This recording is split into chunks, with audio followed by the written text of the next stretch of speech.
Hello and welcome to the Lib Dem Podcast on International Women's Day. Well, that's when we're recording it anyway, and we've got two perfect examples of brilliant Lib Dem women. We have Hannah Kitchen from Barnsley. Hi, Hannah. And we have Laura Gordon, who is now on maternity leave. So feet up, not doing anything. Is that right, Laura? Yeah, apart from chasing the toddler and it seems recording podcasts. Yeah, there we go. So life's rich pageant. But today we are going to talk about a little bit of a summary about what's happened in the budget. Have the Tories made a huge mistake with only giving the nurses and public sector a 1% pay rise? Is that the first really big mistake in their common strategy since Dominic Cummings? And anything else that comes from the budget? If you do want us to talk about something, fire us a comment as well. Let us know what has been the big issue from you out of this budget. Is it still the excluded being more or less excluded? Is there no mention of the NHS whatsoever? What was the big takeaway from you from the budget? But also, as well as being International Women's Day, it is, well, it seems, Lib Dem campaign day. As of today and Monday, we are allowed to knock on doors. We are allowed to, we always were allowed to deliver leaflets, but the government is saying the Tories are now going to deliver leaflets as well. So the virus that was deadly 5 days ago is suddenly not so much now. So lots to get through. We will start with the budget. Hannah, big question. Have the Tories completely screwed up regarding nurses' pay and 1%?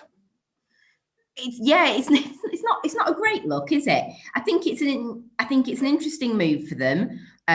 When there's been so much other, let's just say, blatant electioneering within the budget.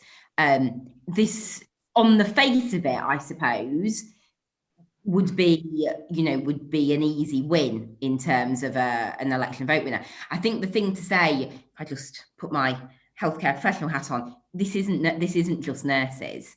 This is about the NHS pay scale, which the vast majority of NHS staff are on. So it's not doctors, not doctors, not GPs, not senior managers, but the vast majority of NHS staff. So yes, nurses, healthcare assistants, but all allied health professionals as well. So physios, occupationists, radiographers, speech and language therapists, who have all been, I know they're perhaps not sort of seen as quite as front line as nurses, but actually they are. Nurses work as part of a multidisciplinary team, and all of those AHPs have been absolutely frontline and vital in the fight against COVID.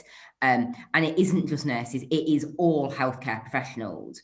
And they're in a situation where they have not had a yearly pay increase for, numbers isn't really my thing, but certainly when I was in the NHS, we used to see, which is back in the early 2000s, we used to see those pay scales, go up a little bit each year, and that hasn't happened now, for a number of years. So not only is this an insulting number, 1% just sounds like an insulting number, doesn't it?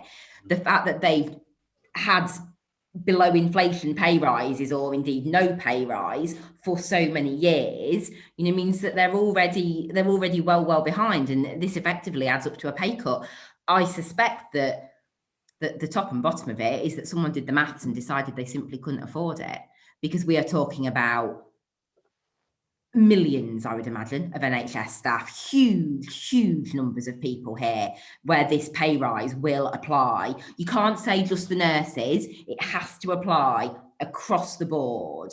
But yeah, this close to a really big round of local elections for the Conservatives. And it just sticks in your throat, doesn't it? All of the clapping, Boris stood out there, what's his name? Hancock stood out there clapping for our NHS heroes, and the rhetoric all along has been they don't need to clap, they need a pay rise, and they're not getting it. It must feel like a massive kick in the teeth to all those NHS workers. I assume it's because if you give any public sector person above that 1%, you have to give it to all. So suddenly it'll be policemen and teachers and everything else, and I assume that That was actually going to be my point, because they're not getting anything. No, like, actually, that's what's even worse. Like, I obviously agree with everything that Hannah said. It's just insulting after sort of everything that healthcare staff have had to do during the pandemic. But I think that's also true of police and teachers. Teachers have been messed around. Remember spending the whole of Christmas preparing to introduce lateral flow testing in schools, and then coming back for one day and then having to switch to virtual learning overnight. Teachers have really been through the ringer. Police have been, had to really put themselves in some quite exposed situations. And a lot of people, obviously in the private sector as well, but sort of that the government can't control that. But, actually a lot of people in the public sector have really gone above and beyond to do their jobs in an incredibly difficult time. And it is just insulting to see the government spaffing money on their mates on these contracts that they're refusing to publish, that we know are paying massively over the odds for goods that were not up to scratch, having this weird special channel where if you were mates with a cabinet minister, your contract was more likely to get approved than if you had actual expertise in providing PPE. All of these things that we've seen, just wasting money hand over fist. And yet when it comes to the people that have been doing the work and bailing them out and making this stuff all possible, no, sorry, we can't afford it. It's just incredibly insulting. And that's before we get to the blatant electioneering of the Towns Fund. Imagine if instead of giving money to sort of Robert Jenrick's constituency, which is the 260 something least deprived out of 280 or so local areas in the UK, how many nurses' pay rises would that have paid for? I don't know, but somebody could work it out. It's just insulting. We've had an interesting chat about that this afternoon. I occasionally, grit my teeth and get on with my opposition leaders at the council, and we have a monthly meeting, and we were discussing that this afternoon, the fact that Barnsley's been put in this. So there's the Towns Fund, which I think Goldthorpe got in Barnsley, and Penistone got in Sheffield, not Penistone, sorry, Stocksbridge. Funny that. Did Stocksbridge elect? Yeah, wonder what those places. Yeah, what's 19. So they got some Towns Fund money, and then there's this. I think it's the Levelling Up Fund, isn't it? That Robert Jenrick's constituency has benefited from. And there's these 3 tiers of need, which was supposed to be based on kind of deprivation and whatever. And Barnsley didn't get this top tier of need. So Rotherham and Doncaster did. Barnsley didn't. Sheffield didn't either, are arguably less deprived than Barnsley in the round, rather than in, but also they were telling me that Salford is something like the 16th most deprived borough in the entire country, hasn't received this top tiering, for need. So it is, and as Laura says, it is blatant electioneering. It's a strange decision, isn't it? If you want to do some blatant electioneering, then a nice big chunk for the NHS staff surely was the way to go. Maybe they've just weighed it up and decided that people who like the NHS vote Labour, so therefore there's no point. Yeah, and I think it's also about sort of how can you get some headlines on the cheap in your key areas, because actually in the scale of government spending, we're sort of talking 25 million for each of these grants maximum, and that is obviously it's really quite a lot of money, but in the scale of government spending it's not. Whereas if you look at how much it would cost to give a proper pay rise to the NHS, we're talking billions. And so I think what it will be is it's about but for most people, if you're thinking about your Tory election leaflet in 2023 or 2024 or whenever the next election is, I delivered X amount of money for Y beloved local amenity in community Z, looks a lot better on a leaflet than, it looks as good on a leaflet as billions for nurses, but a fraction of the price. So I think that's what's going on, but it just stinks. Hello, John from the Lib Dem Podcast here. We are delighted to say that this episode is sponsored by Prater Rains. Now more than ever, you need a professional-looking online presence and website. Praetor Rains have been helping Liberal Democrat campaigns succeed for 18 years. Their Lib Dem Foci package combines a website, social media and email system to help Lib Dems win. You'll receive great support from real people, fair pricing and a huge range of features to choose from. Praetor Rains are already the bespoke developers for Lighthouse, Lib Dem Draw Online and the LD Directory. They combine a talented system design with an unrivaled understanding of our party, our data and our systems. To find out more, check out the Praetor Rains website at praetorrains.co.uk/liberal-democrats. This podcast has been sponsored by the Katora Coffee Club, the UK's most environmentally friendly coffee club. There are over 400 independent roasters in the UK, each one crafting coffee in their own unique style. Katora Coffee Club works with some of the best to take you on a voyage of coffee discovery. The Katora Coffee Club delivers ethically sourced and independently roast coffee directly to your door.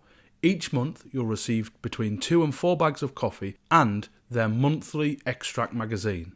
Even better for Lib Dem Podcast listeners, use the code BETTERCOFFEE to save 5% on subscriptions and gift boxes for a limited time only. All Katora Coffee Club boxes are carbon negative and offset the CO2.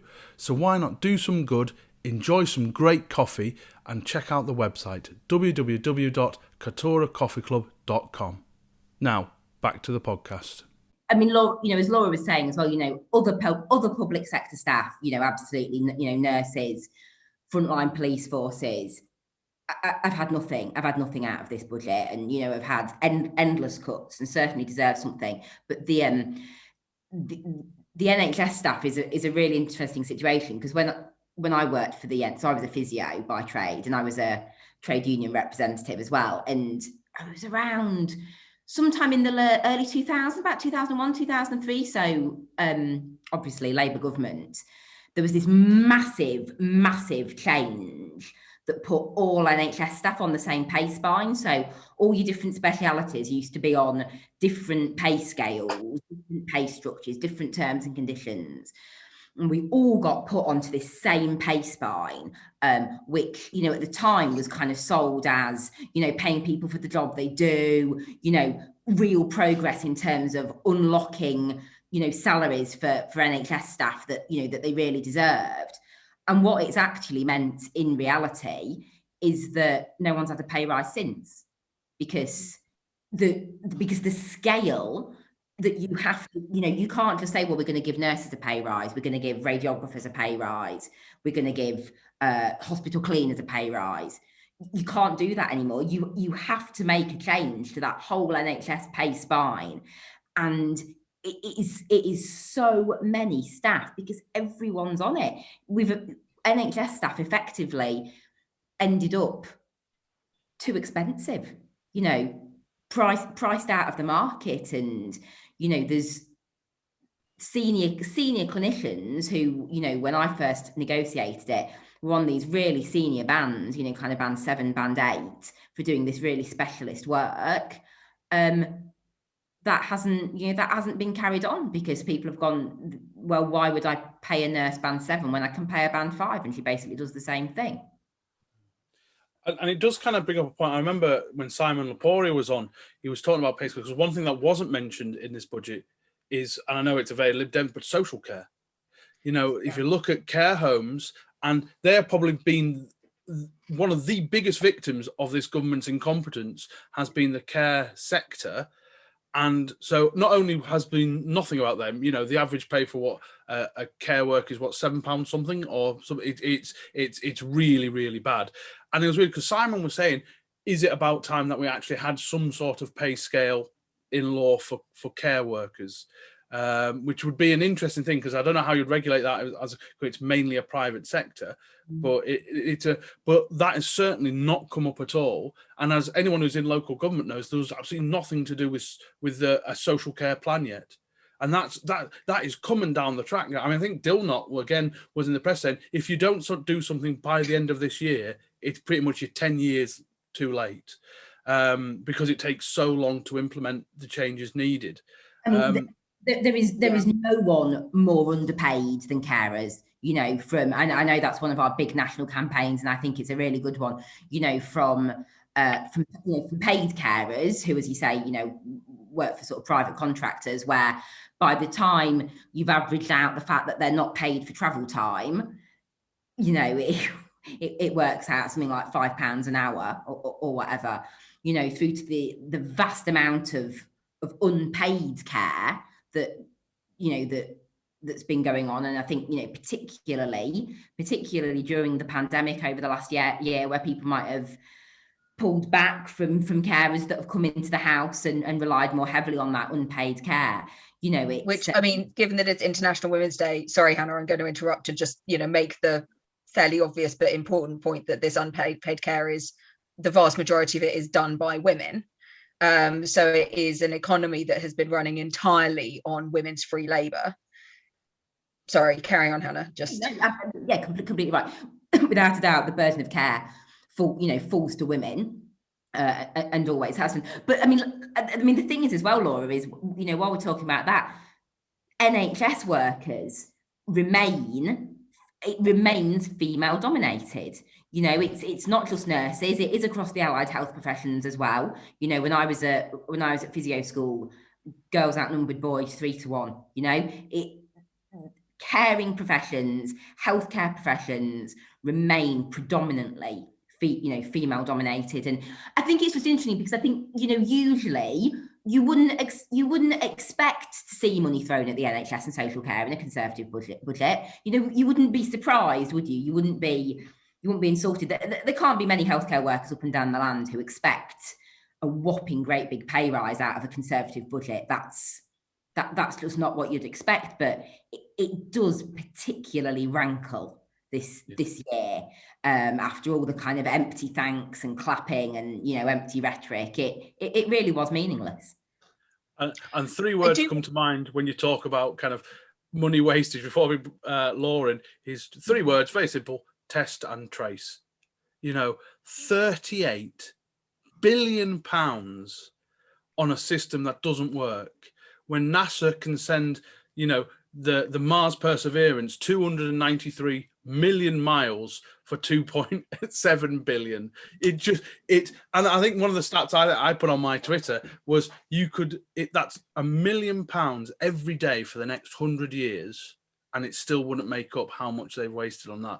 It's stunning. But I mean, I don't know if that's ever going to click through. You talked about the Towns Fund, whether that's something that immediately hits the mark with voters. I would say probably not. But again, this test, I don't think people get the figures. If that means $1 billion just seems like a number that you'll never ever have to deal with. John, I think the numbers are too big. I think once you get into the, you know, multiple billions, certainly my brain loses context there. What did you say? £1 million every day for 100 years, and it still wouldn't come up to it. But that's why the 1% thing is so dangerous for the Tories, because people get that.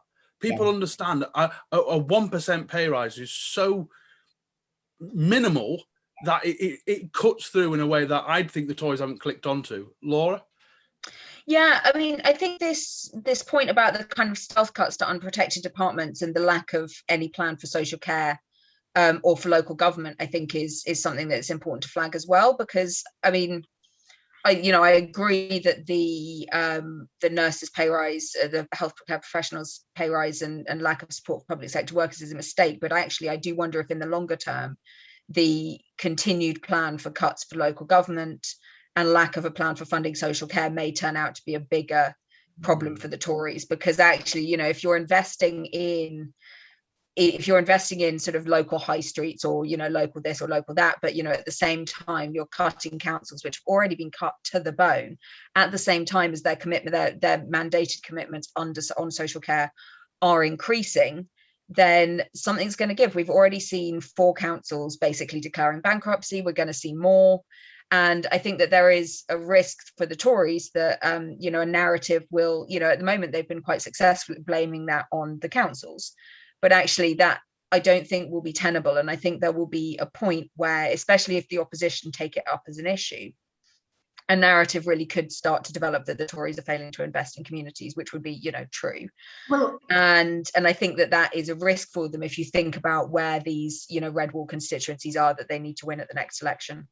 The thing is, there's only so far those towns funds can go. So, if you take the example of Stocksbridge, which is in my constituency, which is a new Tory constituency, that money, it will only go so far in a town like Stocksbridge. And it's all very well, the MP kind of, chirruping on about, oh, look at all this money I've secured. I'm hearing rumours they're spending it on a funicular railway, which sounds like a baffling plan.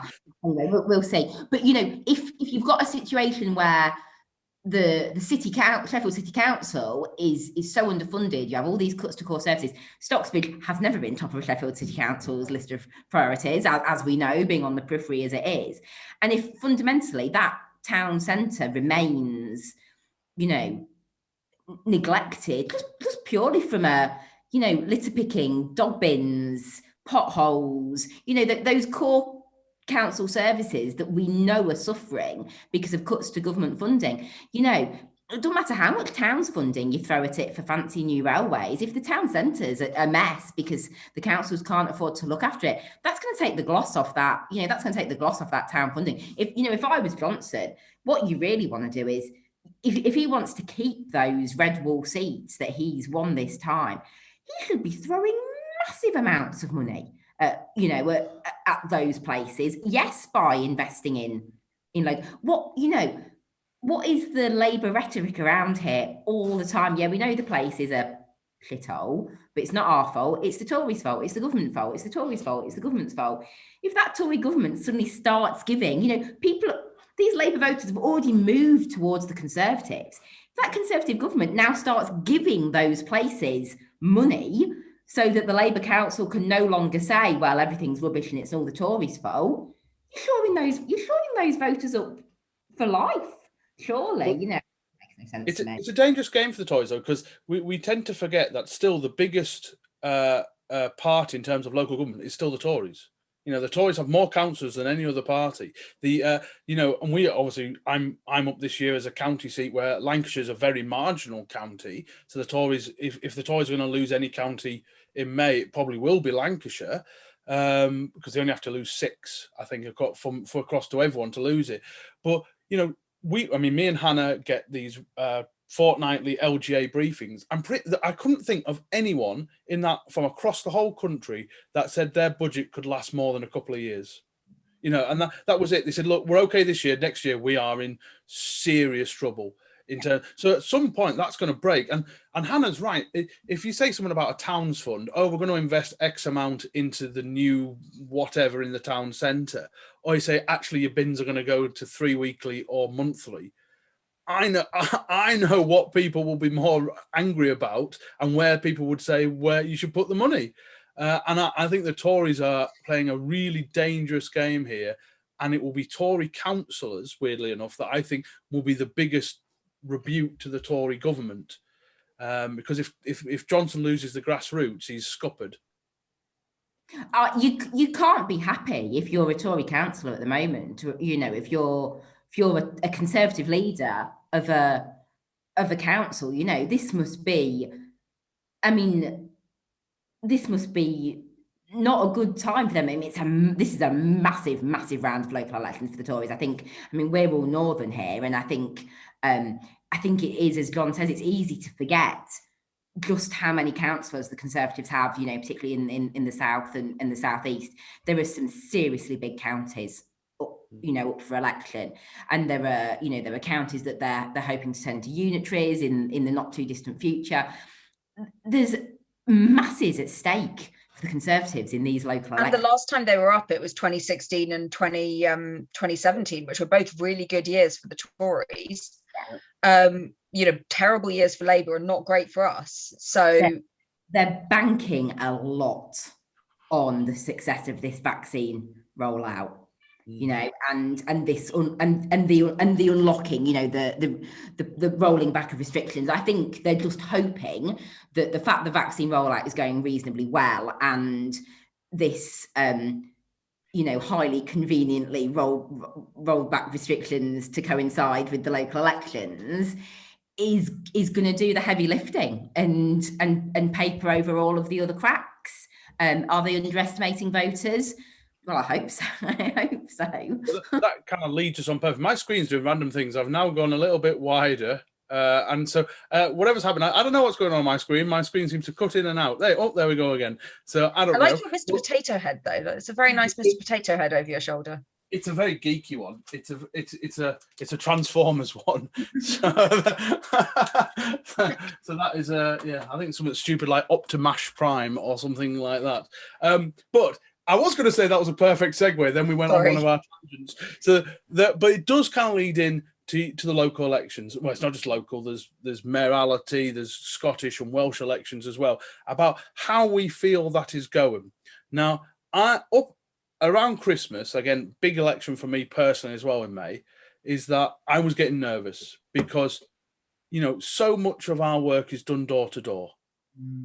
Leaflets are fine, phone canvassing's fine, but actually that getting a sense of what it's like on the ground is such a key component to Lib Dem campaigning and how we see we're doing. We'll know, this is the Tory votes holding up. We knew that moderate Labour's voters under Corbyn were flooding to Lib Dems. It was so easy to do, and we haven't had that chance. So big elections, huge elections.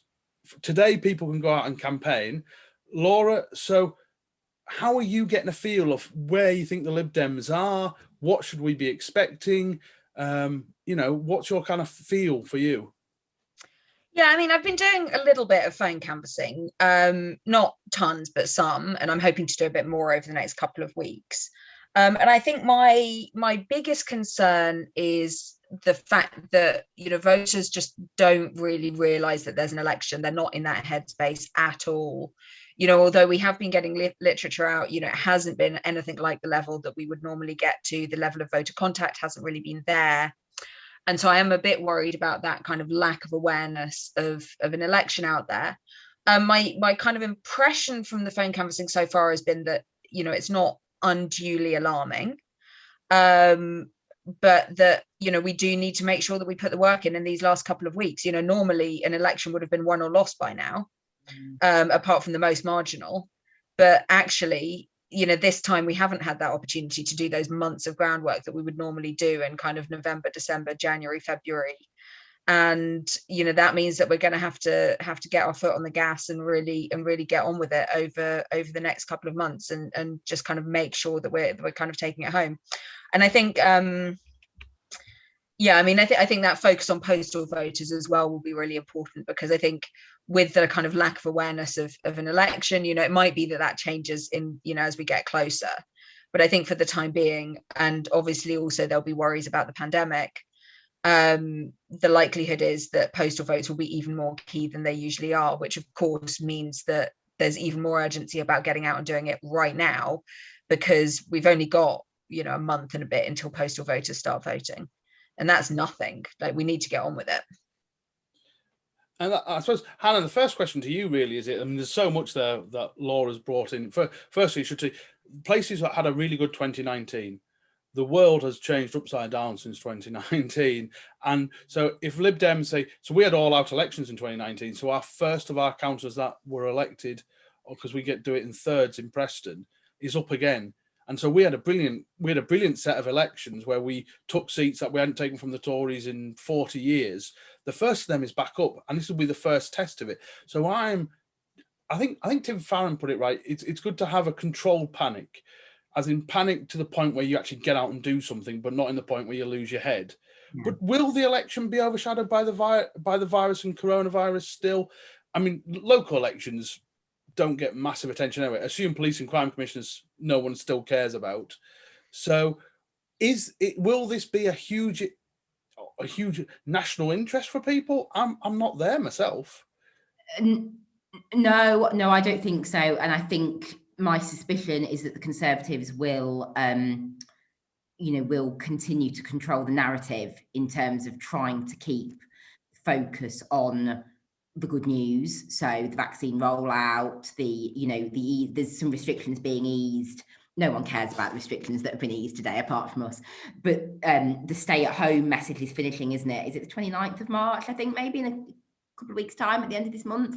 And then there's, there were kind of staggered restrictions being lifted. And I think that is what is going to dominate the news. I mean, I suspect that on the day turnout is going to be absolutely dire. I mean, we have wards here in Barnsley where the on the day turnout is 10% in a normal year.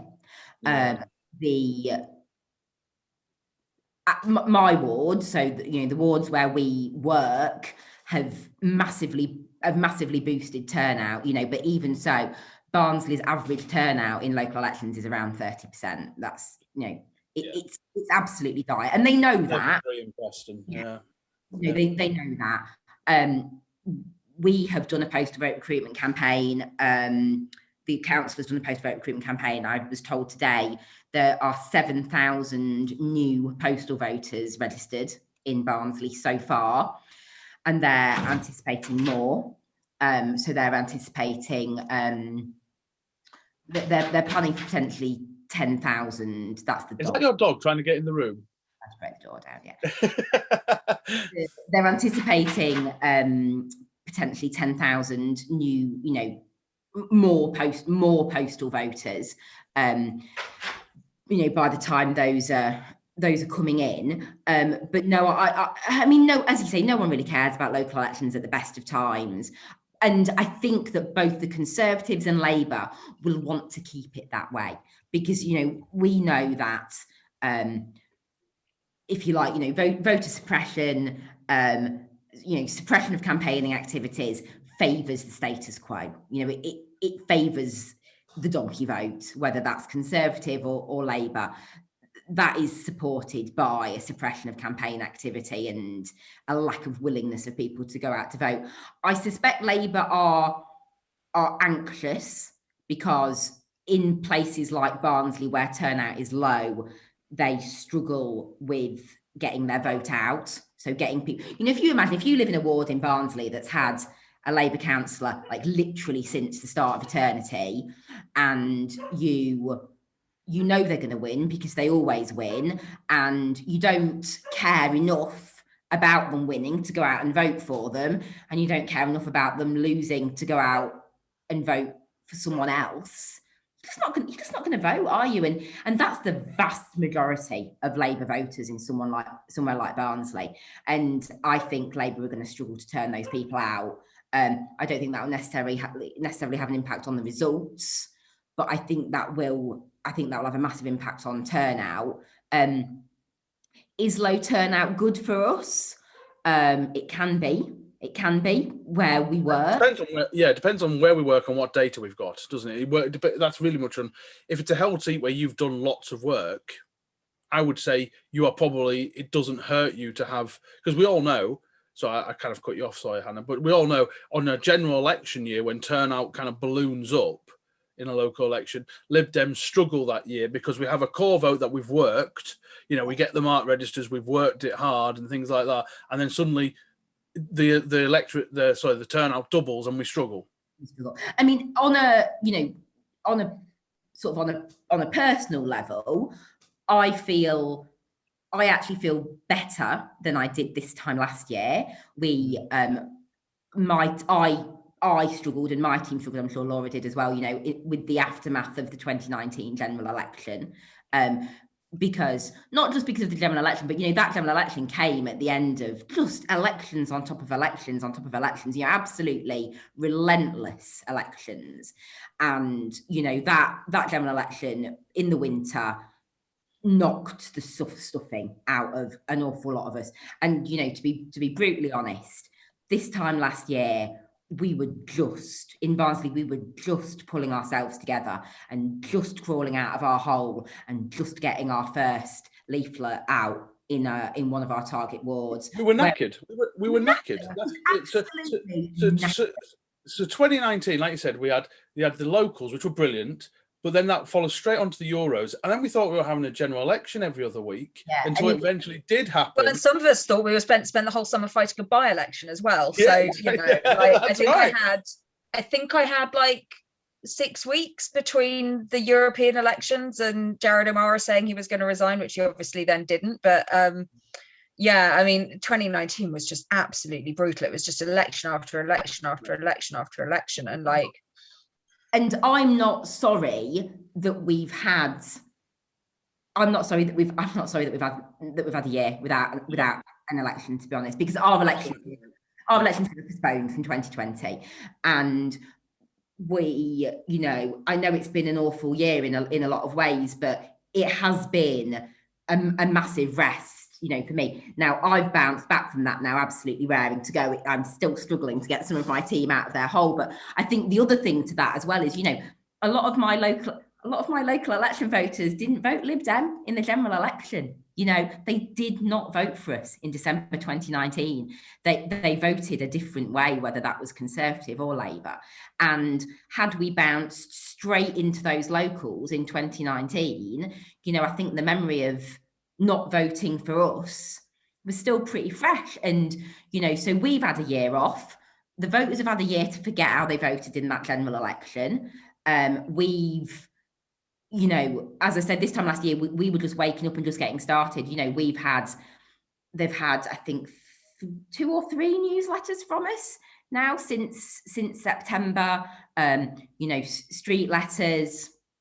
You know, they've had some really, they've been well serviced by their local councillors in a way that they weren't through 2019, because we ended up bogged down in general election campaigning. And so actually, while a lot of other places are kind of like, oh, we've not done anywhere near what we would usually do, you know, I'm quite happy with what we've done so far. We, you know, we're just sort of lacking data, but that's standard. Yeah, I think, I mean, I take your point, Hannah. I think where I'm worried, I think, is that the amount of work that we normally have to do to kind of get people to vote Lib Dem, and, you know, not because people, you know, don't want to vote for us, but it just isn't people's habit. So I think even if, you know, whether that's a kind of squeeze factor, or whether, you know, whatever it is, whether it's, you know, this kind of, oh, you're on the fence between the Lib Dems and Labour, well, you know, around here it makes more sense to go Lib Dem to get the Tories out, or Tories and Lib Dem, yeah, etc., that kind of squeeze. You know, or whether it's just getting people to think about it, you know, remember that we exist. And I think the fact that this election will be so, because we haven't been able to do the level of work in so many places that we would normally do, because this election will be so, that means that this election will be really dominated by the national media. And I think it does worry me that especially in wards where there are kind of some, you know, demographics that have kind of particularly moved away from us. And I think we've seen that particularly with, you know, voters who are sort of going to Labour, that were quite off put by Jeremy Corbyn, and that are now kind of going back to Labour. So I think there are some areas where I am a bit worried about that, where we've been kind of winning with quite comfortable margins over the last couple of years, and people are looking at it and saying, well, actually, you know, we might be okay, but you know, actually, I don't feel comfortable calling that until we've done quite a bit more work. We might be fine, like, we just don't know. Hopefully we're fine. Like, I mean, as I say, my kind of phone canvassing so far hasn't suggested anything particularly alarming. I mean, and I think people will vote with their habit if in doubt. But yeah, I mean, I think we just need a lot more data, and we need to just, I mean, the advantage of having a kind of 2-week election campaign where we haven't done anything is we can absolutely sprint at it. Like, I'd rather have been able to do a marathon over the winter, but right, we weren't in that world. Okay, what can we do instead? Sprint. And that's what we have to do. The Labour leader question, I think, is a really interesting one, actually, for this round of elections, because certainly we did well in 2019 here, but also Labour did exceptionally badly. I mean, Labour in Barnsley lost 7 seats in 2019, and only 2 of those were to us, because our other gain, we made 3 gains, and our other gain was from the Conservatives. And you know, so I mean, that was an unprecedented night for Barnsley Labour. You know, they truly crumbled. That losing 7 seats is a Barnsley Labour crumble, just for anyone who's wondering about this. And Steve Houghton at the time blamed Brexit, which I think was maybe a part of it, but it was also, it was Jeremy Corbyn. That was what we heard on the doorsteps. from lifelong Labour voters, I'm not voting Labour under Jeremy Corbyn. I'm not voting Labour under Jeremy Corbyn. I'm not voting Labour. We heard that over and over and over and over again. And he's gone now. And I think it's fair to say that, Keir Starmer is not exactly setting the world on fire, but he's not Jeremy Corbyn. And I've got an interesting thought on this as well. I just to kind of, I'm not sure if Labour are in the worst of both worlds here, actually, because I don't know if the toxicity of Corbyn's been sufficiently diminished by Starmer. Because one thing I think you can say about Starmer, he's been timid, I think is probably the word I would use. He certainly hasn't broken through. So beige. I don't, beige. That's a very, I would say vanilla, but I love vanilla ice cream, so I'm not going to say that. But I will say, I don't think he's been a massive recruiting sergeant for Labour either. To people say, right, I'm going out on the streets to fight for Keir Starmer. I don't get that impression, but I wonder if this election, when it's all said and done, is going to be a little bit of a status quo kind of thing. I think places which have had, I'd like to think, like in my ward, which has been Lib Dem for 40 years, and we have really good voter data, etc. The phone calling I'm doing, I've done, several hundred kind of phone calls, is that our vote isn't particularly moving. But what I'm also detecting is there isn't massive movement anywhere else either. So and then that then goes on. So if you're working it from 2019 and hoping to build on gains on 2019, this might be quite tough. You might have to sit down with your candidate and say, look, I know we took in 2019, but we might not be able to take the second seat in that ward or whatever. But actually, if you're an incumbent, then actually there's a kind of, the Tories and Labour haven't been doing anything. In the ward we took from the Tories that they didn't expect to lose in 2019, they haven't yet put a leaflet out in 2 years. So I do wonder, that's probably a really boring answer, is whether it will be a steady as you go election, which is not what we want to change to hit Boris Johnson. So I think it will. I think this election will massively favour incumbents. Yeah, without a shadow of a doubt. I think. I think probably across the board. I'm not expecting to see the same. I'm not expecting to see the same scale of Labour losses in Barnsley. That I'm hoping that we will make gains from Labour, but they lost to a lot of independents and things who won with really very, very, very minimal work. I'm not expecting to see that scale of loss. I mean, the other question as well for some of the demographics that that Sheffield have is, what's that Jeremy Corbyn Labour vote doing? Not vote. I would assume. Well, and actually, but then in a lot of ours, the students aren't here. So some of them are here, some of them aren't. So what difference does that make as well? I mean, I think for me, the question is what I think people are going to vote in the way that is their habit. But what is their habit? Is it the way that they voted in 2019? Is it the way they voted in 2018? If they're somebody who'd kind of always voted Labour, but was, voted for somebody different in maybe the 2019 locals and the 2019 general election, are they going to stick with that habit, or are they going to go back to their original habit? And or if you're a squeeze voter, are you which habit are you going to? And I think it might come down to how long. So for example, in some of the wards in, one of the things that I used to joke that I never really met a kind of Remain voting Conservative in Sheffield Hallam, because they'd open the door and they'd say, oh, I'm voting, I always vote Lib Dem. And you'd say, oh, have you considered joining the party? And they'd say, well, no, I'm a Conservative, but, around here they can't win. So, those people I'm not particularly worried about, because, they've been voting for us so long that they've kind of forgotten that they were ever voting anything else. But if they're, if they voted differently in 2019, does that habit persist? And so I think for me, that's going to be the really interesting question, because I agree. Or, if it's an incumbency, is it the councillor? Or if you're in if you're in a 3-seat ward, if you've got, 2 Lib Dems and 1 other, and we're trying to take the third, is it, which habit are we talking about here? So I think for me, that's the kind of real, I agree with everything you're saying, but I think it's just the what's the habit, what's the status quo? The other question for me as well is what are the others going to do? Because we have we've been campaigning, we've all been campaigning, we've been working as councillors, and we've been campaigning, within the guidelines. A lot of local parties have spent a huge amount of money on paid delivery. I know we have, and we've all been, I think it's fair to say, quite roundly attacked. My group were subject to a real full-on coordinated, frankly borderline slanderous attack at Barnsley Full Council a couple of weeks ago,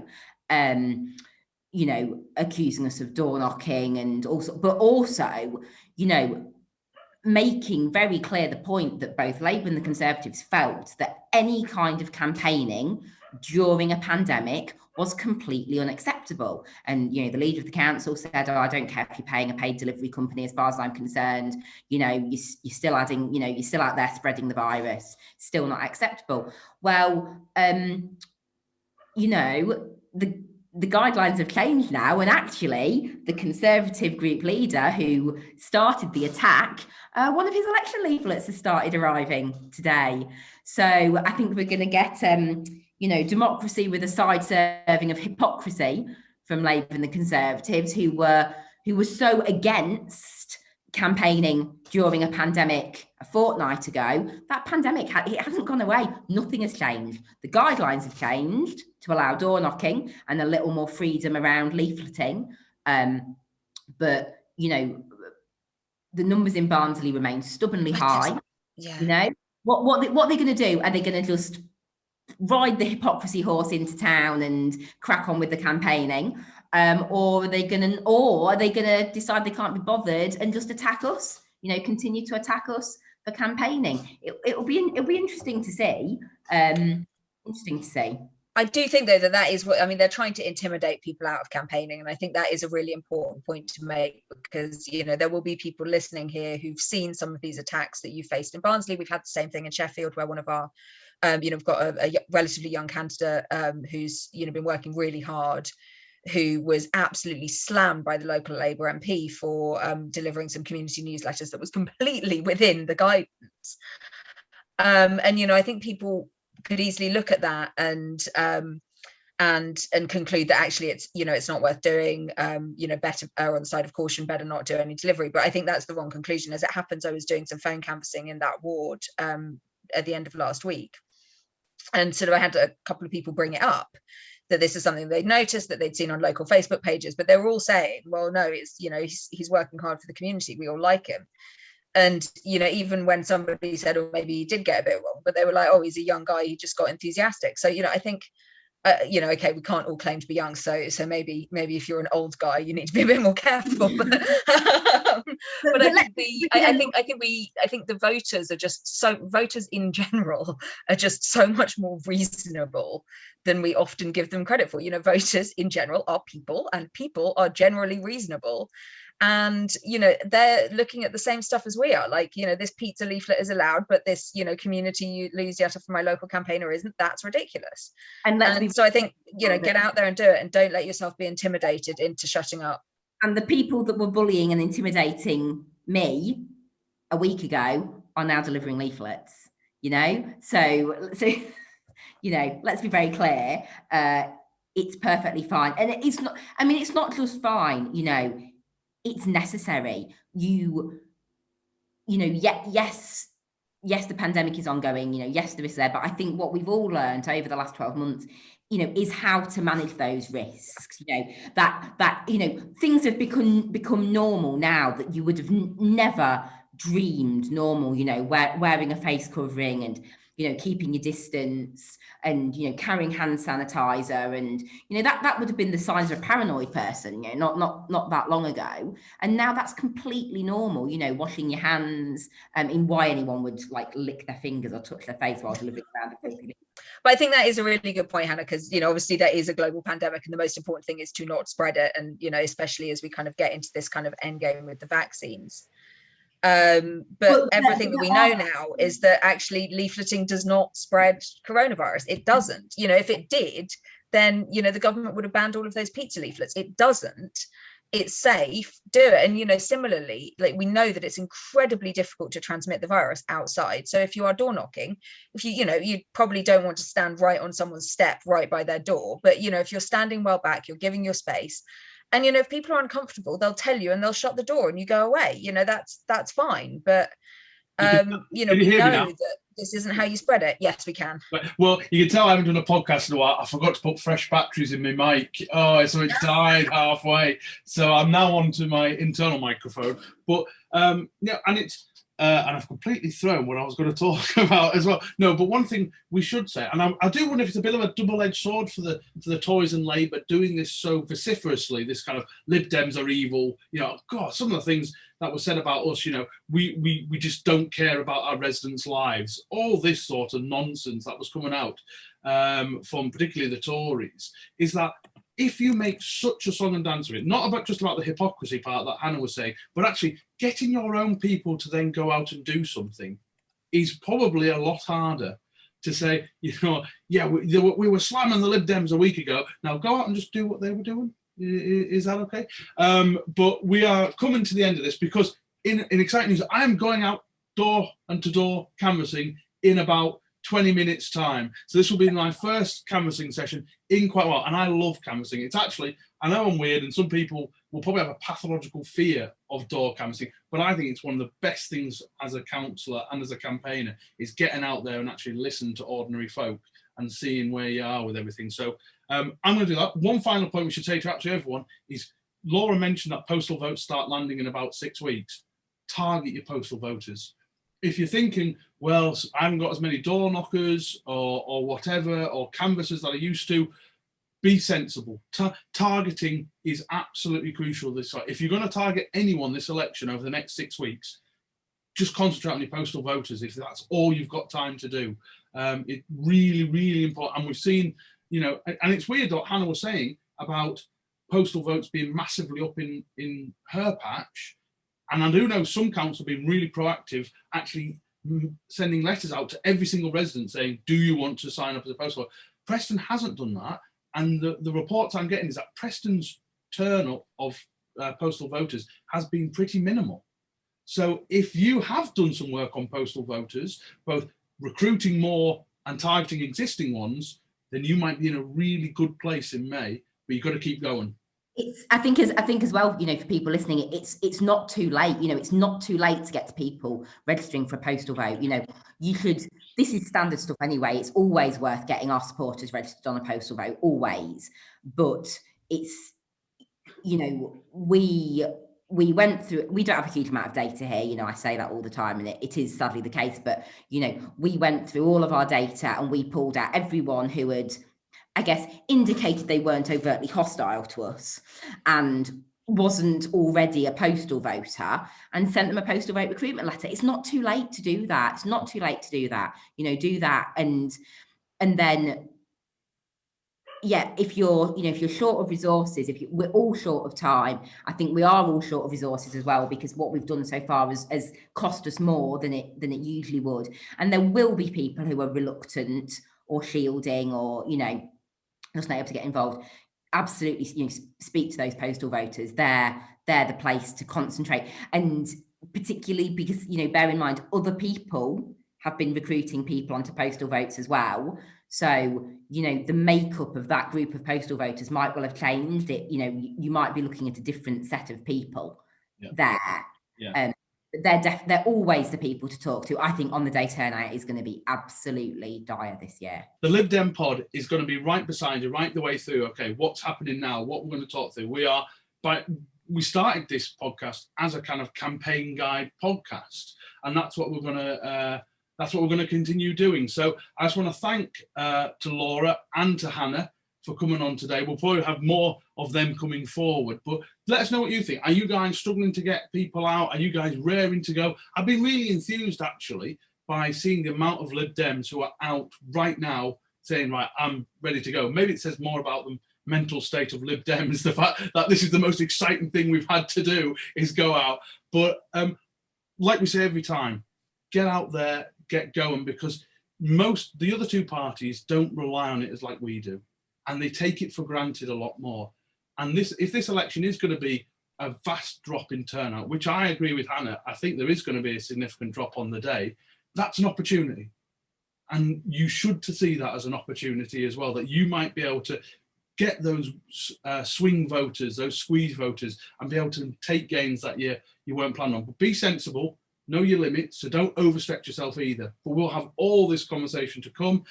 So thank you, Laura. Thank you, Hannah. Thank you, everyone, for watching and listening to the Lib Dem podcast. Of course, you can always get in contact with us at Lib Dem Pod, or send us an email, or contact with Hannah or Laura themselves on Twitter and everything else. Although it's usually, with me and Hannah, it's usually just dogs that we have on Instagram. That tends to be what we tend to post about.